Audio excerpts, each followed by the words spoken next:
ಬಸವಂತ. ಮೊನ್ನೆ ದಿವಸ old Hubli police station limits railway grounds MT mill ಹತ್ರ ಒಂದು ಹಾಫ್ ಬಂಟ್ ಬಾಡಿ ಸಿಗುತ್ತೆ ನಮಗೆ.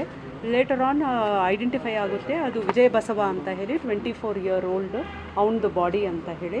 ಸೊ ನಾವು ಇಮಿಡಿಯೇಟ್ಲಿ ತನಿಖಾ ತಂಡವನ್ನು ಒಂದು ರಚಿಸಿ ನಾವು ACP ಸೌತ್ ಅವರ ನೇತೃತ್ವದಲ್ಲಿ ಟೀಮ್ ರಚನೆ ಮಾಡಿ ನಾವು ತನಿಖೆ ಪ್ರಾರಂಭ ಮಾಡ್ತೀವಿ.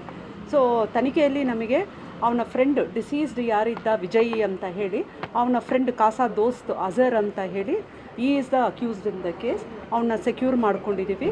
ಮತ್ತು ಇದು ಮರ್ಡರ್ ಕೇಸ್ ಏನಿದೆ ಪತ್ತೆ ಆಗಿದೆ. ರೀಸನ್ನು ಇವನು ಡಿಸೀಸ್ಡ್ ಏನು ವಿಜಯ್ ಅಂತ ಇದ್ದ, ಇವನು ಅಕ್ಯೂಸ್ಡ್ ಅಜರ್ ಅವರ ಮಿಸ್ಸಸ್ಸಿಗೆ ಪದೇ ಪದೇ ಫೋನ್ ಮಾಡಿ ತೊಂದರೆ ಮಾಡೋದು, ಹರಾಸ್ ಮಾಡೋದು ತುಂಬ ದಿವಸದಿಂದ ಚಾಲ್ತಿಯಲ್ಲಿತ್ತು. ಸೊ ವೈಫು ಕಂಪ್ಲೇಂಟ್ ಮಾಡ್ತಾಳೆ ಹಸ್ಬೆಂಡಿಗೆ. ಒಂದೆರಡು ಸರಿ ಇವನು ತಿಳಿ ಹೇಳ್ತಾನೆ ಈ ಥರ ಮಾಡೋಕ್ಕೆ ಹೋಗಬೇಡ ಅಂತ ಹೇಳಿ.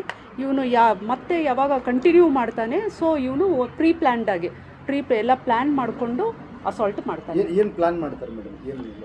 ಮೊದಲು ಇವರು ಇಬ್ಬರು ಕುಡಿದು ಒಂದು ಕಡೆ ಸೇರ್ತಾರೆ ಕುಡಿಯೋಕ್ಕಂತ ಹೇಳಿ. ಕುಡಿದು ಮತ್ತೆ ಹೇಳ್ತಾನೆ ಅವನು ಈ ಥರ ಎಲ್ಲ ಮಾಡೋಕ್ಕೆ ಹೋಗಬೇಡ, ಬೇಡ ನಾವು ಹಳೆ ಫ್ರೆಂಡ್ಸ್ ಇದ್ದೀವಿ, ಈ ಥರ ಮಾಡಬೇಡ ಅಂತ ಹೇಳಿ. ಮಾತು ಬೆಳೆದು ಫಸ್ಟು ಹೊಡಿತಾನೆ ಅವನಿಗೆ. ಹೊಡೆದು ಆಮೇಲೆ ಕಲ್ಲಿಂದ ಇವನಿಗೆ ತಲೆಗೆ ಗಾಯ ಆಗುತ್ತೆ. ಸೊ ಇವನು ಪ್ರಜ್ಞೆ ತಪ್ತಾನೆ. ಆವಾಗ ಇವನು ಪೆಟ್ರೋಲ್ ಸುರಿದು ಬೆಂಕಿ ಹಚ್ತಾನೆ. ಒಬ್ಬನೇ ನಮಗೆ ಫುಲ್ ಸೈಂಟಿಫಿಕ್ ಆಗಿ ಎವಿಡೆನ್ಸ್ ಕಲೆಕ್ಟ್ ಮಾಡಿದ್ದೀವಿ. ಪ್ರತಿಯೊಂದು ಸ್ಟೇಜಲ್ಲಿ all scientific evidences we have collected plus CCTV footages everything from ಇದು ಇನ್ಸಿಡೆಂಟ್ ನಡೆಯೋದಕ್ಕಿಂತ ಪೂರ್ವದಲ್ಲಿ ಪ್ಲಸ್ ಇನ್ಸಿಡೆಂಟ್ ಆದಮೇಲೆ ಎವ್ರಿಥಿಂಗ್ ಒಂದು ಸೀಕ್ವೆನ್ಸ್ ಆಗಿ ಎಲ್ಲ ಎಸ್ಟಾಬ್ಲಿಷ್ ಆಗಿದೆ. ಇವರು ಕ್ಲೋಸ್ ಫ್ರೆಂಡ್ಸ್, ಇವರು ದೇ ಬೋತ್ ಆರ್ ಫ್ರೆಂಡ್ಸ್. ಬೇರೆ ಕಾಮನ್ ಫ್ರೆಂಡ್ಸ್ ಜೊತೆಗೆ 4-5 ಜನ ಫ್ರೆಂಡ್ಸು.